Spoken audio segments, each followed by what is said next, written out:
What's going on, everybody? This is the X Talk podcast. My name is Elijah Anderson. And I'm Xavier Shosted. We're here with special guest Dash Johnson. And if you don't mind, let's get right into it.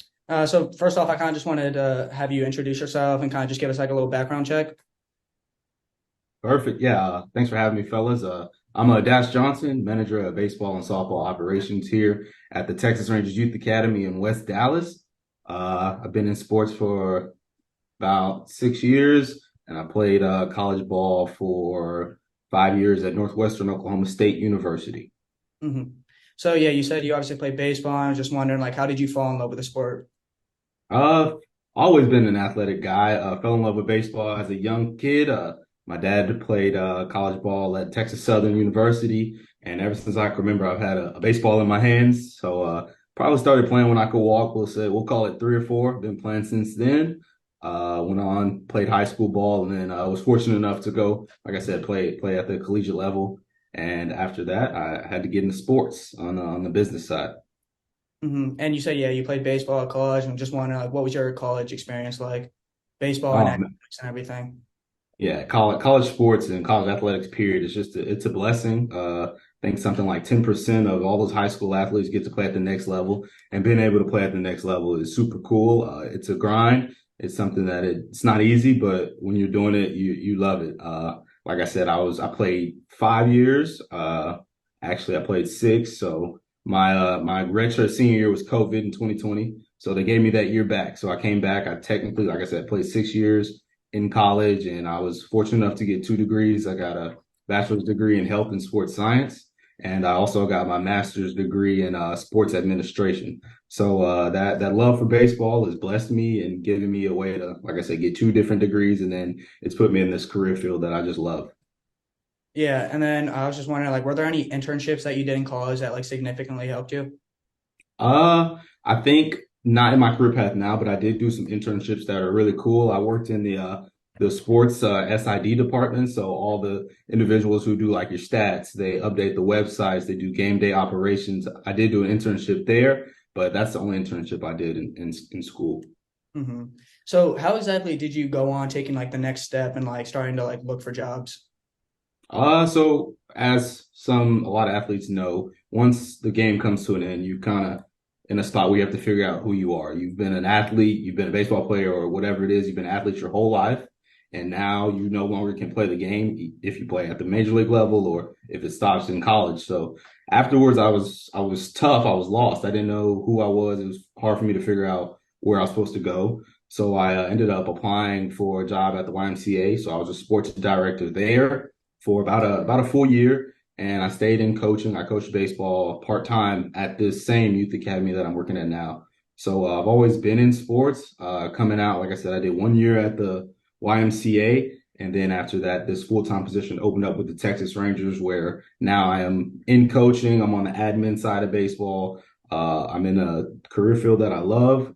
Here at the Youth Academy, like I said, I'm over baseball and softball operations. So that stems from building training programs for baseball and softball, implementing new things, running our RBI league, and also dealing with travel when we take our kids and our players out of state to play in different tournaments.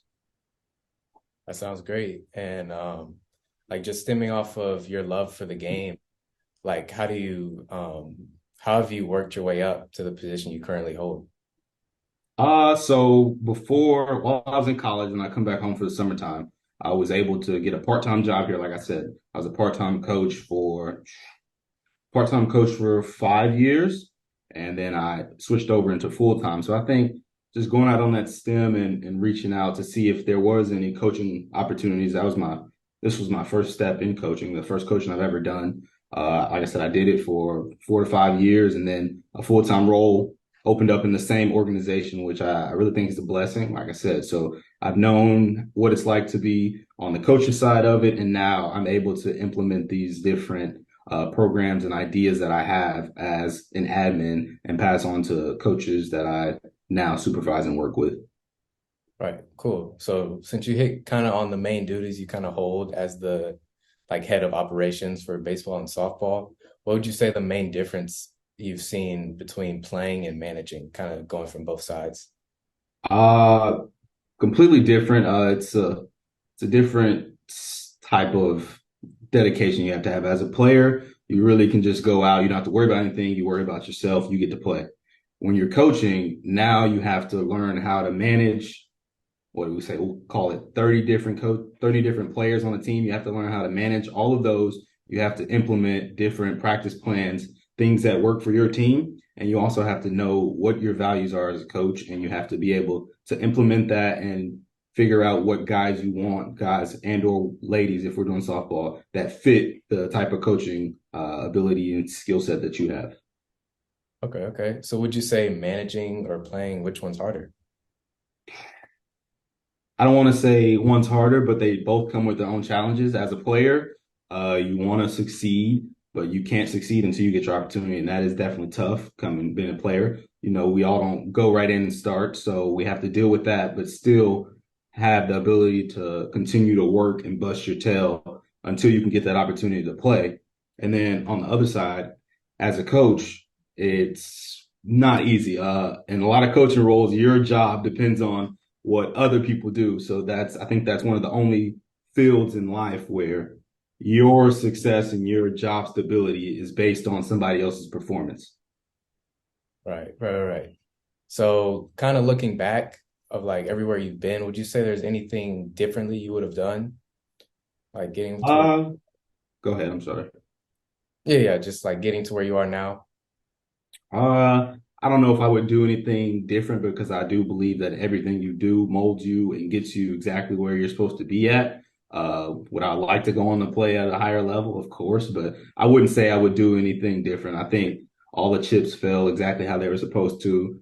On the playing side, I was able to have some success on the field and come out with 2 different degrees. I mean, you can't complain about that. I mean, academic All-American while playing. I was an all-conference player while playing, and I got to be an everyday starter for 4 years after my redshirt freshman year. So no, I wouldn't change anything. I think everything is exactly how it's supposed to be, and that's why I'm here now. And I think I'm exactly where I'm supposed to be at right now, and that's impacting the youth. Right, I agree. Everything happens for a reason. And lastly, I'd ask, what's the best advice you give to any college student athlete kind of wanting to pursue this work and possibly work for the Rangers? Uh, any student athlete. So let's just start off. Number one is really focus on a degree path. We all know sports comes to an end. Like I said, no matter if it's right after college or if you get to go on to play at the next level, you're not always going to be an athlete. So really focus on a degree plan that you're going to enjoy and something you would pursue after sports. Secondly, learn yourself. Like I said, I dealt with the struggle of about 5 months. I didn't know who I was without baseball. So figure out who you are outside of sports. Like I said, not just baseball, but whatever sport you're in, figure out who you are outside of sports. And then lastly, if you want to pursue a career in sports administration, I would really encourage you to do internships. I mean, I know not all internships are paid. I didn't do an internship that directly helped me get this position, but I do know taking internships is a great way to get your foot in the door, no matter what field you want to be in, no matter what sport is in. And if you want to work for the Texas Rangers, we have a lot of internships. All right, sounds good. You got anything else to add, X? I don't think I have anything else. I love the answers, though. Thank you. Yeah, definitely appreciate it. Thanks for having me, fellas. Of course, Thank of you, course. Dash. So this was Yeah. Dash Johnson. Thank you for having us.